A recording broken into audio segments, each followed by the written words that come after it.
আসসালামু আলাইকুম। 18 বাংলা সংবাদে সবাইকে স্বাগত জানাচ্ছি চৈতি সরওয়ার। শুরুতেই জানিয়ে দেব বিআরবি কেবলস সংবাদ শিরোনাম। এমসি কলেজের ছাত্রাবাসে গণধর্ষণের ঘটনায় সিলেটে বিক্ষোভ, 6 ছাত্রলীগ নেতা সহ 9 জনের বিরুদ্ধে মামলা।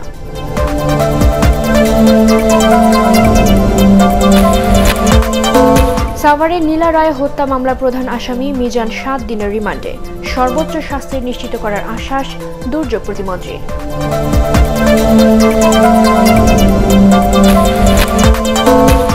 টিকিট পাওয়ার অনিশ্চয়তায় রাজধানীতে সৌদি প্রবাসীদের বিক্ষোভ, দ্রুত করোনা সার্টিফিকেট পাওয়া নিয়ে দুশ্চিন্তা।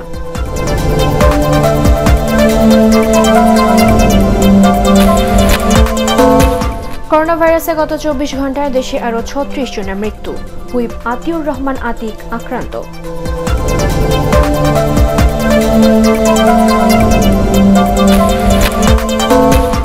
এবং রাতে জাতিসংঘ সাধারণ পরিষদের 75তম অধিবেশনে ভাষণ দেবেন প্রধানমন্ত্রী।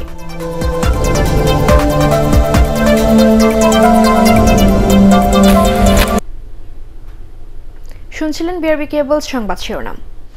সংবাদে এছাড়া থাকছে, কম খরচে আনোয়ার খান মডার্ন মেডিকেল কলেজে চিকিৎসা সেবা পাবেন 18 পরিবারের সদস্যরা।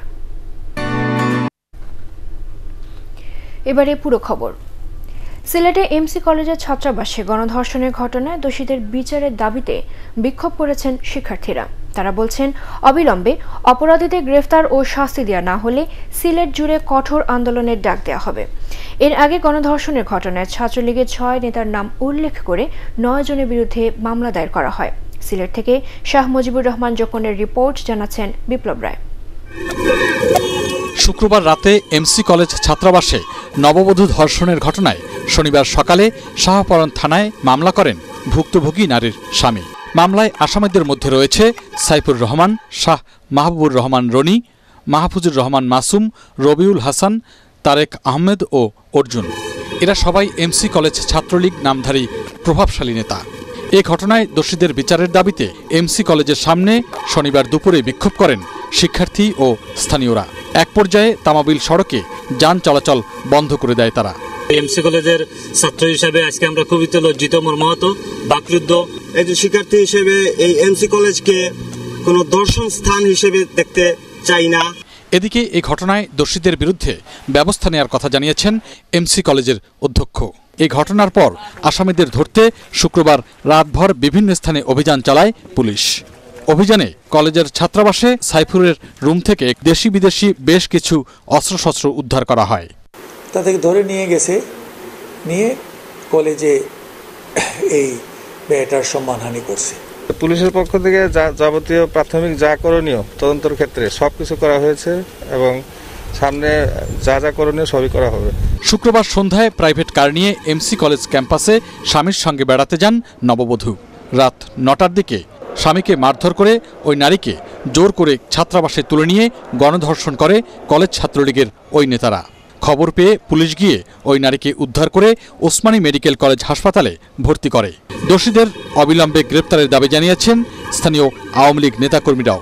এই ঘটনায় দেশ জুড়েই ক্ষোভ ছড়িয়ে পড়েছে। বিপ্লব রায়, এটিএন বাংলা। সাভারে স্কুল ছাত্রী নীলা রায় হত্যা মামলার প্রধান আসামি কিশোর গ্যাং সদস্য মিজানুর রহমানের 7 দিনের রিমান্ড মঞ্জুর করেছে আদালত। এর আগে পুলিশ তার 10 দিনের রিমান্ড আবেদন করলে বিচারক এই আদেশ দেন। এদিকে হত্যাকারীদের সর্বোচ্চ সাজা নিশ্চিত করা হবে বলে আশ্বাস দিয়েছেন ঢাকার পুলিশ সুপার মারুফ হোসেন সর্দার। দুপুরে সাভার মডেল থানায় সংবাদ সম্মেলনে তিনি এই আশ্বাস দেন। শুক্রবার রাতে সাভারের রাজফুলবাড়িয়ায় ইটভাটা সংলগ্ন মাদকের স্পট থেকে মিজান সহ 3 জনকে গ্রেফতার করে পুলিশ। এ সময় তাদের কাছ থেকে হত্যাকাণ্ডে ব্যবহৃত একটি ছুরি উদ্ধার করা হয়। মূল আসামি মিজানুর রহমানকে আমরা গ্রেফতার করি এবং গ্রেফতার করার পরে তার দেখানো মতে এই ঘটনায় ব্যবহৃত ছুরি, তার ব্যাগ এবং যে কাপড় পরে ওই সময় ছিল সেই রক্তমাখা শার্টও আমরা তার ওই আসামি মিজানুর রহমানের দেখানো মতে আমরা উদ্ধার করি। সাভারে স্কুল ছাত্রী নীলা রায়ের হত্যাকারীদের সর্বোচ্চ শাস্তি নিশ্চিত করা হবে বলে জানিয়েছেন স্থানীয় সংসদ সদস্য এবং দুর্যোগ ব্যবস্থাপনা ও ত্রাণ প্রতিমন্ত্রী ডক্টর ইনামুর রহমান। দুপুরে ঢাকা আরিচা মহাসড়কে সাভারের গেন্ডা বাসস্ট্যান্ড এলাকায় নীলা রায় হত্যাকারীদের দ্রুত বিচারের দাবিতে আয়োজিত মানববন্ধনে তিনি একথা জানান। সাভার নাগরিক কমিটি এই মানববন্ধনের আয়োজন করে। আপনাদের সাথে একসাথেই আমিও দাবি করি যে তার যেন ফাঁসির ব্যবস্থা করা হয়। দল মত এবং কোন সুপারিশের ঊর্ধ্বে থেকে এদের বিরুদ্ধে সর্বোচ্চ কঠিন ব্যবস্থা নিতে হবে এবং তারা আমার সাথে সম্মতি প্রকাশ করেছেন, একাত্মতা প্রকাশ করেছেন এবং ইতিমধ্যে তারা মাঠে নেমেছেন সাভারকে সন্ত্রাসমুক্ত করার জন্য। টিকিট পাওয়ার অনিশ্চয়তায় রাজধানীতে আবারও বিক্ষোভ করেছেন সৌদি আরব প্রবাসীরা। রাজধানী কাউরান বাজারে সৌদি এয়ারলাইন্স এবং মতিঝিলে বিমান বাংলাদেশ এয়ারলাইন্সের কার্যালয়ের সামনে তাদের সামাল দিতে হিমশিম খায় পুলিশ। এদিকে তড়িঘড়ি করে করোনার সার্টিফিকেট নেওয়ার দুশ্চিন্তায় ম্লান হয়ে গেছে অনেকের টিকিট পাওয়ার আনন্দ। বিস্তারিত একরামুল হক সায়েমের রিপোর্টে। দুদিন কিছুটা শান্ত থাকার পর আবারও বিক্ষুব্ধ হয়ে ওঠে সৌদি প্রবাসীরা। রোববার টোকেন দেয়া 550 জনকে টিকিট ইস্যুর জন্য ডাকে সৌদি এয়ারলাইন্স। আর টোকেন না পেয়ে অনিশ্চয়তার মধ্যে এয়ারলাইন্সের অফিসের বাইরে বিক্ষোভ করেন হাজারো প্রবাসী। এ সময় কারণ বাজার এলাকায় যান চলাচল বিঘ্নিত হলে পরিস্থিতি নিয়ন্ত্রণে আনার চেষ্টা করে পুলিশ। 2 সপ্তাহ ধরে এখানে আসা যাওয়া করতেছে, আমরা টোকেনও পাই না, টিকিটও পাইতে আসি না। আজকে 5 দিন ধরে আছে এখানে, টোকেন দেওয়ার কথা ছিল, টোকেন দেয় না। অনেক লোক আছে তাদের টিকিটও নেই, রিটার্ন কোনো টিকিট নাই, আপ ডাউন, তাদেরকে সিরিয়াল দিয়ে দিয়েছে। আমাদের টিকিট আছে, আমাদের কোনো সিরিয়াল দেয় নাই। তারা ঘোষণা দেখ যাদের ভিসা আকামা ঠিক আছে আমরা তাদের রিটার্ন টিকিট এখান থেকে কনফার্ম করে দিই। কার্যালয়ের বাইরে এসে প্রবাসীদের শান্ত করার চেষ্টা করেন এয়ারলাইন্স কর্তৃপক্ষ। একই রকম ভিড় ছিল মতিঝিলে বাংলাদেশ বিমানের কার্যালয়ের সামনেও। সকাল থেকেই দীর্ঘ লাইনে দাঁড়িয়েছিলেন টিকিট প্রত্যাশী প্রবাসীরা। টিকিট নিয়ে অনিশ্চয়তা একসময় ক্ষুব্ধ হয়ে ওঠেন তারা। অন্যদিকে টিকিট পেয়েও যেন দুশ্চিন্তা দূর হচ্ছে না এসব প্রবাসীদের। ফ্লাইটের সময়সীমার মধ্যে করোনার সার্টিফিকেট জোগাড় করা নিয়ে সংশয় তাদের। 24 ঘন্টা পরে যদি করোনা টেস্টের রিপোর্ট আসে, আগামীকালকে দুপুর 12টায় ফ্লাইট দিয়েছে যেটা জিদ্দার, তাদের করোনা টেস্টের রিপোর্ট কিভাবে পাবে? 12টা 30 মিনিটে ফ্লাইট, বাট এখন আমরা ফ্লাইট কনফার্ম করতেছি, বাট এখন কোথায় কোভিড-19-এর টেস্ট করাবো, মানে এটা একটু চ্যালেঞ্জ হয়ে যায়। মহাখালীতে প্রবাসীদের জন্য নির্ধারিত করোনা পরীক্ষার বুথে দেখা গেছে অনেকেই শেষ পর্যায়ে এসে তাড়াহুড়ো করছেন সার্টিফিকেটের জন্য। অবশ্য সেখানকার কর্মকর্তারা বলছেন অগ্রাধিকার ভিত্তিতে 6 থেকে 7 ঘন্টার মধ্যেই প্রবাসীদের টেস্ট রিপোর্ট দেয়া হচ্ছে। কর্তৃপক্ষের নানা আশ্বাসের পরও উদ্বেগ উৎকণ্ঠার মধ্যে দিনভর প্রবাসীরা ভিড় করেন সৌদি এয়ারলাইন্স এবং বিমান অফিসের সামনে। নির্ধারিত সময় বিদেশে গিয়ে চাকুরিতে যোগ দিতেই প্রবাসীদের এই উদ্বেগ উৎকণ্ঠা। এক দফায় আকামা ও ভিসার মেয়াদ বাড়ানো হলেও টিকিট প্রাপ্তি নিয়ে শঙ্কা কাটছে না তাদের। তারা বলছেন এ ব্যাপারে দ্রুত ও কার্যকর পদক্ষেপ নিতে হবে সরকারকে। একরামুল হক সায়েম, এটিএন বাংলা, ঢাকা। করোনা ভাইরাসে গত 24 ঘন্টায় দেশে আরও 36 জনের মৃত্যু হয়েছে। এই নিয়ে মৃতের সংখ্যা বেড়ে দাঁড়ালো 5129 জনে। মারা যাওয়া ব্যক্তিদের মধ্যে 25 জন পুরুষ ও 11 জন নারী। সবশেষ 10,765টি নমুনা পরীক্ষায় শনাক্ত হয়েছেন 1106 জন। শনাক্তের হার প্রায় 10%। মোট আক্রান্তের সংখ্যা 3,57,873 জন। সবশেষ 24 ঘন্টায় সুস্থ হয়েছেন 1,753 জন। এই নিয়ে মোট সুস্থ রোগীর সংখ্যা 2,68,777 জন। শনাক্ত বিবেচনায় সুস্থতার হার 75%-এর উপরে, আর মৃত্যুর হার 1.43%। 24 ঘন্টায় ঢাকা বিভাগের সর্বোচ্চ 23 জন ও চট্টগ্রামে 8 জন মারা গেছেন। স্বাস্থ্য অধিদপ্তরের সংবাদ বিজ্ঞপ্তিতে এসব তথ্য জানানো হয়।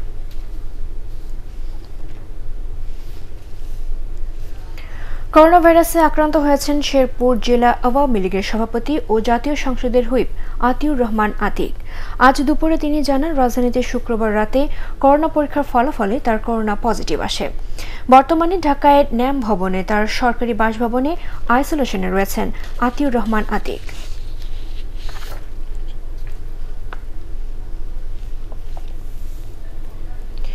রাতে জাতিসংঘ সাধারণ পরিষদের 75তম অধিবেশনে ভাষণ দেবেন প্রধানমন্ত্রী শেখ হাসিনা।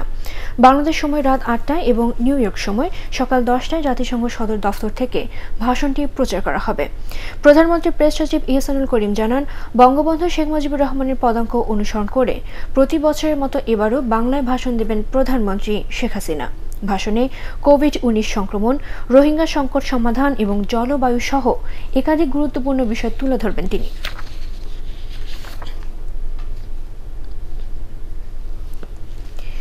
আওয়ামী লীগ রাষ্ট্র ক্ষমতায় থাকায় দেশে আইনের শাসন প্রতিষ্ঠিত হয়েছে বলে মন্তব্য করেছেন পররাষ্ট্রমন্ত্রী ডক্টর এ.কে আব্দুল মোমেন।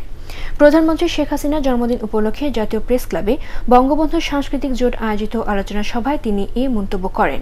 তিনি বলেন, আইন করে খুনিদের রক্ষা করেছিল বিএনপি, আর বর্তমানে দল মত নির্বিশেষে অপরাধীদের বিচারের কাঠগড়ায় দাঁড় করাচ্ছে সরকার। পররাষ্ট্রমন্ত্রী বলেন, বঙ্গবন্ধু হত্যার পর শেখ হাসিনা দেশে না ফিরলে এটা কখনোই সম্ভব হতো না।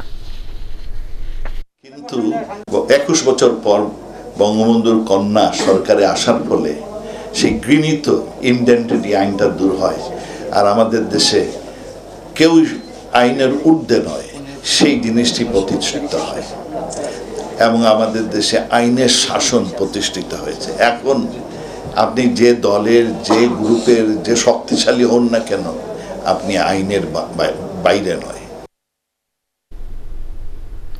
জনসমর্থন নয়, বিদেশিদের সাথে ষড়যন্ত্র করে আওয়ামী লীগের ক্ষমতায় টিকে আছে বলে অভিযোগ করেছেন বিএনপির সিনিয়র যুগ্ম মহাসচিব রুহুল কবির রিজভী। নয়াপল্টনে বিএনপির কেন্দ্রীয় কার্যালয়ে সংবাদ সম্মেলনে তিনি এই অভিযোগ করেন। বিএনপি কোনো ষড়যন্ত্রে নয়, রাজপথের আন্দোলনে বিশ্বাসী বলেও মন্তব্য করেন রুহুল কবির রিজভী। কয়েকক্ষণ থেকে তা হবে না। অলিগলি ওবায়দুল কাদের সাহেবদেরকেই অবলম্বন করতে হয়, কারণ তারা ভোটের অধিকার কেড়ে নিয়ে জনগণকে দুঃসহ জীবনযাপনে বাধ্য করে অবৈধ ক্ষমতা ধরে রেখেছে। বিএনপি অলিগলি খুঁজবে কেন? বিএনপি তো অবৈধ সরকারের পতনের জন্য প্রশস্ত রাজপথেই আন্দোলন করে আসছে। পাবনা 4 আসনের উপনির্বাচনে ভোট গ্রহণ শেষে এখন চলছে গণনা। এর আগে সকাল 9টায় শুরু হয় ভোট নেওয়া, চলে একটানা বিকেল 5টা পর্যন্ত। এই উপলক্ষে নির্বাচনী এলাকায় নেওয়া হয় 4 স্তরের নিরাপত্তা ব্যবস্থা। মোতায়েন করা হয় 1100 পুলিশ, প্রায় 1500 আনসার এবং 2 প্লাটুন বিজিবি। নির্বাচনের প্রধান প্রতিদ্বন্দ্বী আওয়ামী লীগের নুরুজ্জামান বিশ্বাস ও বিএনপির হাবিবুর রহমান হাবিব।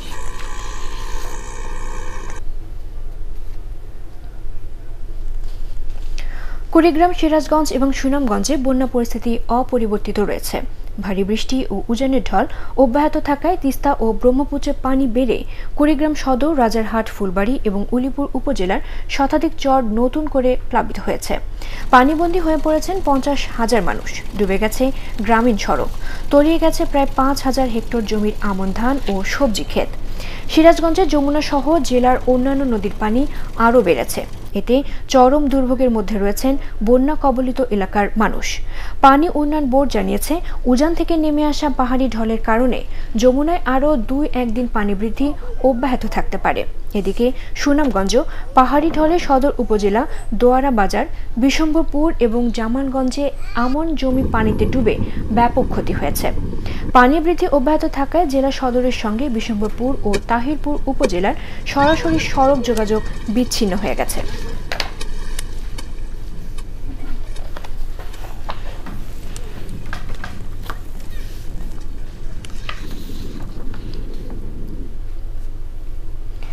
জামালপুরের দেওয়ানগঞ্জে পুরাতন ব্রহ্মপুত্র নদীর তীব্র ভাঙ্গন দেখা দিয়েছে। এক সপ্তাহে দেওয়ানগঞ্জ সদর ইউনিয়নের তিলকপুর, কাউনের চর, ব্যাপারীপাড়া, সড়কপাড়া ও শেখপাড়া গ্রামে অন্তত 50টি বসতবাড়ি এবং ফসলি জমি বিলীন হয়ে গেছে এই ভাঙ্গনে। স্থানীয়রা জানান, প্রতি বছর ব্রহ্মপুত্রের এমন ভাঙ্গনে শত শত বসতবাড়ি, ফসলি জমি পানিতে মিশে যাচ্ছে। এদিকে শেরপুরের নালিতাবাড়ির ভোগাই নদীর 1,500 মিটার তীর রক্ষা বাঁধ এখন হুমকির মুখে। সম্প্রতি পাহাড়ি ঢলে এই নদীর পানি বৃদ্ধির কারণে বাঁধের অনেক অংশ ভেঙে বসতবাড়িতে পানি প্রবেশ করায় ভিটেমাটি ছাড়া হচ্ছে মানুষজন।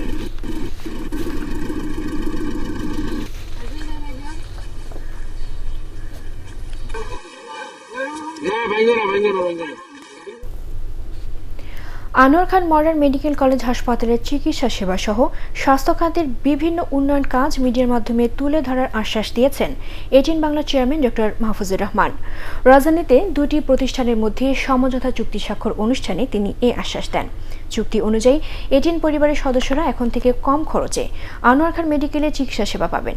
বিস্তারিত জানাচ্ছেন শফিকুল ইসলাম শামীম। দেশে কোভিড-19 চিকিৎসার প্রথম সারিতে থাকা আনোয়ার খান মডার্ন মেডিকেল কলেজ হাসপাতাল বিশ্বমানের চিকিৎসা সেবা দেওয়ার লক্ষ্য নিয়ে কাজ করছে। প্রতিষ্ঠানটির চেয়ারম্যান ডক্টর আনোয়ার হোসেন খান উন্নত চিকিৎসা সেবা দেওয়ার প্রত্যয় ব্যক্ত করে বলেন, স্বাস্থ্যসেবাকে সাধারণ মানুষের দোরগোড়ায় পৌঁছে দিতে গণমাধ্যমের বড় ভূমিকা রয়েছে। উন্নত ও সাশ্রয়ী চিকিৎসা সেবা পেতে এটিএন বাংলা এবং আনোয়ার খান মডার্ন মেডিকেল কলেজের মধ্যে স্বাক্ষরিত হয়েছে সমঝোতা চুক্তি। চুক্তি অনুযায়ী সব ধরনের চিকিৎসা ও প্যাথোলজিক্যাল পরীক্ষায় এটিএন পরিবারকে বিশেষ সুবিধা দেওয়ার কথা জানান প্রতিষ্ঠানটির কর্ণধার। এর পাশাপাশি আনোয়ার খান মডার্ন মেডিকেল কলেজ, আনোয়ার খান মডার্ন বিশ্ববিদ্যালয় এবং তাদের নার্সিং ইনস্টিটিউটে কম খরচে পড়ার সুযোগ থাকবে এটিএন বাংলা ও এটিএন নিউজের কর্মীদের সন্তানদের। আমরা এটিএন বাংলা এবং এটিএন নিউজকে আমরা একটা সেবা দেব স্বাস্থ্য খাতে, যেই সেবাটা আপনারা উন্নত বিশ্বের মতো পাবেন। পৃথিবীর মানুষ আজকে আতঙ্কিত, সেখানে তো আমরা সংযুক্ত হয়ে নিজেকে আমরা সেবা করার একটা সুযোগ পেয়েছি। এই জন্য মাননীয় প্রধানমন্ত্রীকে আমরা ধন্যবাদ দিই যে উনি আমাদেরকে রাখছেন দেখে। লক্ষ্মীপুর জেলার সব শিক্ষা প্রতিষ্ঠানকে নিয়ে আনোয়ার খান মডার্ন মেডিকেল কলেজ হাসপাতালের পৃষ্ঠপোষকতায় বিতর্ক প্রতিযোগিতা করারও সিদ্ধান্ত হয় এই অনুষ্ঠানে। ডক্টর মাহফুজুর রহমান তিনি তার টেলিভিশনে সম্প্রচার করবার সম্মতি প্রকাশ করবার জন্য আমরা কৃতজ্ঞতা প্রকাশ করছি এবং ডক্টর আনোয়ার হোসেন খান সেই লক্ষ্মীপুর বিতর্ক উৎসবের পৃষ্ঠপোষকতা প্রদান করবার জন্য আজকে যে সম্মতি প্রদান করেছেন, এই উভয়ের এই সম্মতি প্রদান করবার জন্য আমরা বাংলাদেশের ডিবেট অঙ্গনের পক্ষ থেকে, বিতর্কিকদের পক্ষ থেকে, লক্ষ্মীপুর জেলাবাসীর পক্ষ থেকে আমরা সকলের কাছে কৃতজ্ঞতা প্রকাশ করছি। এ সময় এটিএন বাংলার চেয়ারম্যান ডক্টর মাহফুজুর রহমান তার প্রতিষ্ঠানের কর্মীদের স্বাস্থ্য সুরক্ষায় এগিয়ে আসায় আনোয়ার খান মডার্ন মেডিকেল কলেজ হাসপাতাল কর্তৃপক্ষকে ধন্যবাদ জানান। আমাদের সকল কর্মকর্তা কর্মচারী সকলকে উনি সেবা দেওয়ার জন্য যে প্রতিশ্রুতি দিলেন, আমি তার জন্য ওনার কাছে কৃতজ্ঞ। আমরা চাই যে তিনি আমাদের সঙ্গে সবসময় থাকবেন, এটিএন বাংলার সঙ্গে থাকবেন এবং আমিও তাকে আশ্বাস দিতে চাই যে আমরাও তার প্রতিটা কর্মকাণ্ড সব কিছু আমরা তুলে ধরার চেষ্টা করব আমার এই দুই চ্যানেলের মাধ্যমে। অনুষ্ঠানে এটিএন বাংলার উপদেষ্টা প্রশাসন, বিক্রয় ও বিপণন মীর মোহাম্মদ মোতাহার হাসান, উপদেষ্টা অনুষ্ঠান মোহন খান, অনুষ্ঠান সমন্বয়ক ও সম্প্রচার বিভাগের উপদেষ্টা তাশিক আহমেদ এবং আনোয়ার খান মডার্ন গ্রুপের প্রেস সচিব শেখ নাজমুল হক সৈকত উপস্থিত ছিলেন। শফিকুল ইসলাম শামীম, এটিএন বাংলা, ঢাকা। দলের সাধারণ সম্পাদক ডক্টর রেজা কিবরিয়া সহ 4 জনকে বহিষ্কার করে আগামী 26 ডিসেম্বর জাতীয় কাউন্সিলের ঘোষণা দিয়েছে গণফোরামের একাংশ। জাতীয় প্রেস ক্লাবে বর্ধিত সভা শেষে সংবাদ সম্মেলনে এই কথা জানান দলটির নির্বাহী সভাপতি অধ্যাপক আবু সাইদ। তিনি বলেন, তৃণমূলে দলকে শক্তিশালী করার লক্ষ্যে কাউন্সিল অনুষ্ঠিত হবে। কাউন্সিল সফল করার লক্ষ্যে মোস্তফা মহসিন মন্টুকে আহ্বায়ক করে 201 সদস্যের সম্মেলন প্রস্তুতি কমিটি গঠন করা হয়েছে। দলের ভাঙন ঠেকাতে প্রবীণ নেতাদের সাথে পরামর্শ করে সঠিক পদক্ষেপ নিতে ডক্টর কামাল হোসেনের প্রতি এ সময় আহ্বান জানানো হয়।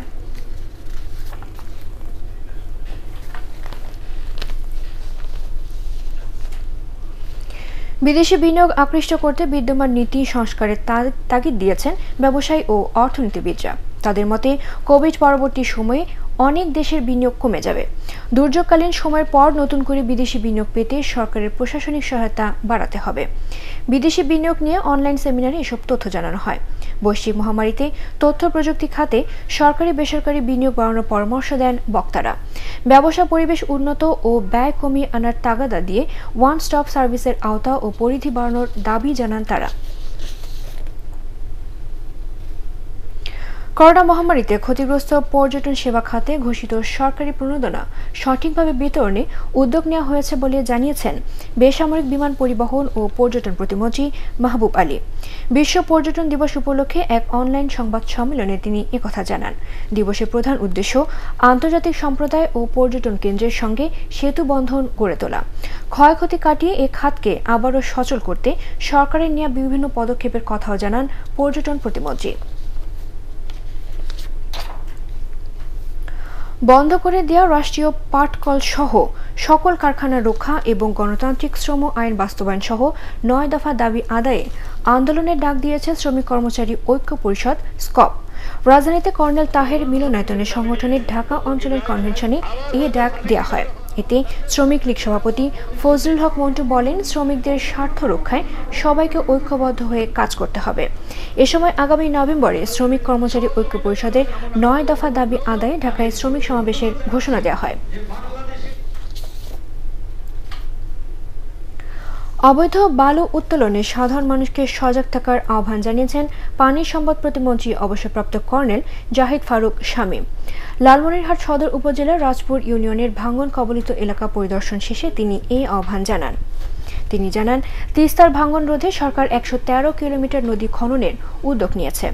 পরে আদিতমারী উপজেলার মহিষখোচা ইউনিয়নের ভাঙন কবলিত এলাকা পরিদর্শন করেন পানি সম্পদ প্রতিমন্ত্রী। স্থায়ী প্রকল্প প্রণয়নের মাধ্যমে শরীয়তপুর সহ সারা দেশে নদী ভাঙন ঠেকাতে সরকার কাজ করছে বলে জানিয়েছেন পানি সম্পদ উপমন্ত্রী AKM এনামুল হক শামীম। শরীয়তপুরের নারিয়া ও জাজিরায় পদ্মার ডান তীর রক্ষা বাঁধ পরিদর্শনের সময় তিনি একথা জানান। পানি উন্নয়ন বোর্ডের অতিরিক্ত মহাপরিচালক কাজী তোফায়েল আহমেদ, প্রধান প্রকৌশলী AKM ওয়াহিদ উদ্দিন চৌধুরী এ সময় উপস্থিত ছিলেন। এবারে আল আরাফা ইসলামী ব্যাংক অর্থ সংবাদ।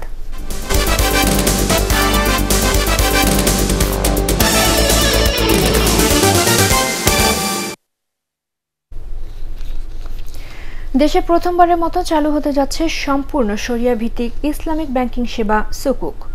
আগামী ডিসেম্বরে সুদবিহীন এই সেবা পাবেন গ্রাহকরা। এটি চালু হলে তফসিলি ব্যাংকগুলোর মাধ্যমে সহজেই লেনদেন করা যাবে।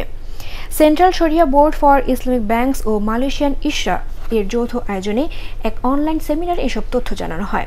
এর প্রচার ও পরিধি বাড়াতে বাংলাদেশ ব্যাংক এবং সিকিউরিটিজ অ্যান্ড এক্সচেঞ্জ কমিশনকে আরও আন্তরিক হওয়ার তাগিদ দেওয়া হয় সেমিনারে।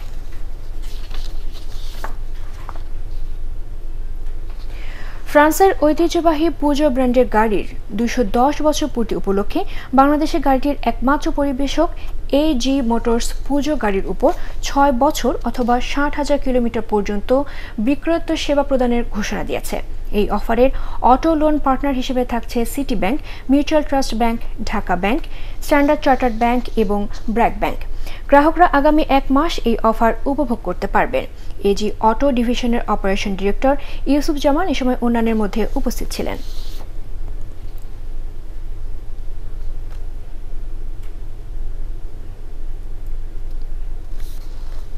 এবারে আন্তর্জাতিক সংবাদ।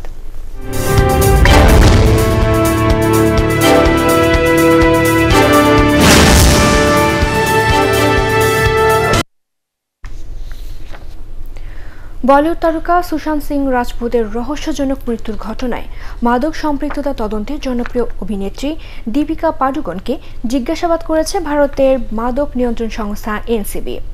সমন জারির পর আজ সংস্থার মুম্বাই কার্যালয়ে হাজির হন তিনি। গত জুনে নিজের ফ্ল্যাটে মারা যান 34 বছর বয়সী সুশান্ত। রহস্যজনক এই মৃত্যুকে শুরুতে আত্মহত্যা বলা হলেও পরে মাদক চক্রের জড়িত থাকার প্রমাণ পান তদন্তকারীরা। এ ঘটনায় স্থানীয় কিছু মানুষের সাথে নিষিদ্ধ মাদক সরবরাহ নিয়ে মোবাইল ফোনে বার্তা বিনিময়ে দীপিকার সম্পৃক্ততা পান গোয়েন্দারা। এর আগে শুক্রবার এই বলিউড তারকার ম্যানেজার কারিশমা প্রকাশকে জিজ্ঞাসাবাদ করে NCB। প্রধানমন্ত্রী শেখ হাসিনার জন্মদিন উপলক্ষে বৃক্ষরোপণ করেছে আওয়ামী লীগ। রাজধানীর অভয় দাস লেনে সেন্ট্রাল উইমেন্স কলেজ চত্বরে এসব বৃক্ষরোপণ করা হয়।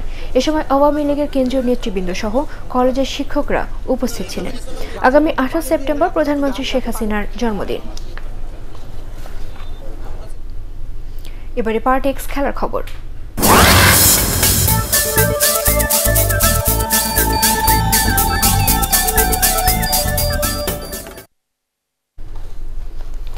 শ্রীলঙ্কা সফরের জন্য অপেক্ষা বাড়ছে বাংলাদেশ ক্রিকেট দলের।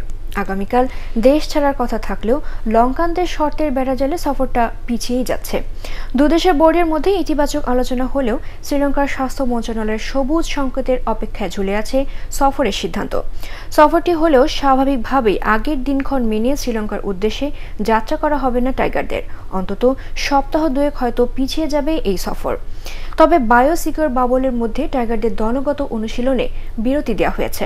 আগামী 2-3 দিনের মধ্যেই চূড়ান্ত সিদ্ধান্ত হতে পারে বলে আশাবাদী বিসিবির পরিচালক আকরাম খান। দ্বিতীয় জাতীয় পুরুষ ও মিশ্র পেশা পালো প্রতিযোগিতায় উভয় বিভাগের ফাইনালে উঠেছে বাংলাদেশ পুলিশ ও আনসার। এতে পুরুষ বিভাগে 6টি এবং মিশ্র বিভাগে 4টি দল অংশ নেয়। এর আগে পল্টন ময়দানে প্রতিযোগিতার উদ্বোধনী অনুষ্ঠানে ওয়ালটনের নির্বাহী পরিচালক ও বাংলাদেশ পেশা পালো অ্যাসোসিয়েশনের সভাপতি ইকবাল বিন আনোয়ার, সাধারণ সম্পাদক তালহা জুবাইর, কোষাধ্যক্ষ আজম আলী খান উপস্থিত ছিলেন। এই প্রতিযোগিতার মিডিয়া পার্টনার এটিএন বাংলা।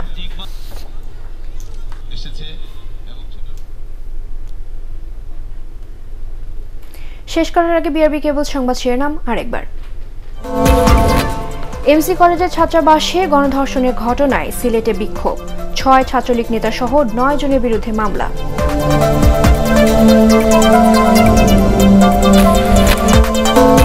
সাভারের নীলা রায় হত্যা মামলার প্রধান আসামি মিজান 7 দিনের রিমান্ডে, সর্বোচ্চ শাস্তি নিশ্চিত করার আশ্বাস দুর্যোগ প্রতিমন্ত্রীর।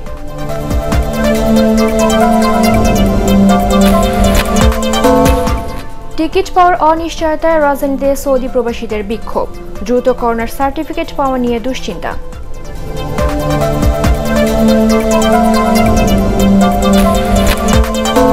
করোনা ভাইরাসে গত 24 ঘন্টায় দেশে আরও 36 জনের মৃত্যু, হুইপ আতিউর রহমান আতিক আক্রান্ত।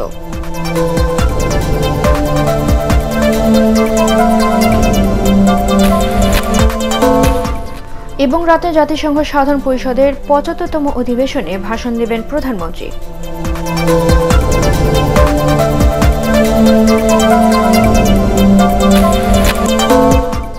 পরবর্তী সংবাদ দেখার আমন্ত্রণ জানিয়ে এখনকার মতো শেষ করছি। করোনা ভাইরাস থেকে নিজেকে সুরক্ষিত রাখতে মাস্ক পরুন এবং বারবার হাত পরিষ্কার করুন। এছাড়া এটিএন বাংলা সংবাদ ইউটিউবে দেখতে ব্রাউজ করুন youtube/ATN বাংলা নিউজ। সাথে থাকার জন্য ধন্যবাদ সবাইকে।